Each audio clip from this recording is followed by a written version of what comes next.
هيبقى سي السيد وهيقعدوا في اوضه واحده. حتى في اوضه واحده. في اوضه واحده.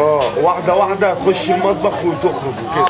طب والسيستم يعني ظبطت؟ هو مفيش سيستم، هي مستسلمه لوحدها. لقد تبعثرت مني الافكار ووقع مني الكلام. لكن اللي على الله ان شاء الله بيفوت في الحديد. والله يا اخويا افريقي كلنا على الله. وانا مش سستمه، وبحب الحب وبعشق العيش. كلام موزون ومعقول مضروب في الخلاط ضربا بارحا طلع من لسان اخوك الافريقي. بحب الحب. مش لاقيين ارسال. صعب ايه؟ الصلاة على النبي لما جالهم واحد خدوا لنا 4. أربعة يا مفتري. بتقول يا افريقي هم مش لاقيين ارسال، فلما جالهم واحد قال لك نستفرد بيه احنا ال4. حاجه تعدل ايه؟ قاعدين لك بينهم هيخليهم ال4 يقتلوا بعض. بس الفكرة كلها ان الاربعة هيقعدوا في اوضة واحدة. تخيلوا معايا كده ايه اللي هيتم؟ ده هيبقى فيها ضرب نار. قاعدين لك بينهم هيخليهم ال4 يقتلوا بعض. بس شكله كان متقل عيار حبتين طبعا عشان يظبط المسائل. طب النهارده جوز 4 4.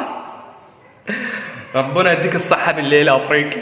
المصيبة اللي حصلت ان هم اللي اختاروه، يعني ولا مضى على قايمة ولا مضى على اي حاجة، واخدهم كده صليتي مليتي. والفساتين اللي هو جايبها دي طبعا زمايله كده موجبين معاه. طبعا اكيد ما جابش ذهب ولا جاب اي حاجة، هي كويس، هي كويسة كده اوضة واحدة يلمهم هم ال4. خلصت حلقتنا ولمينا عدتنا وسلام.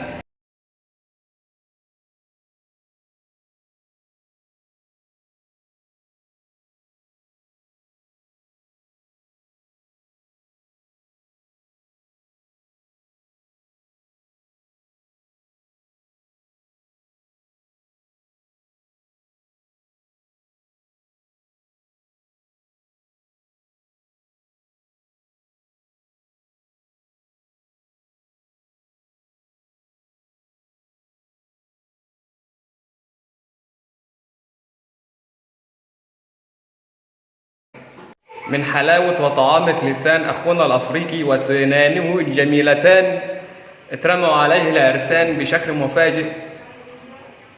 ده في حمامة طارق.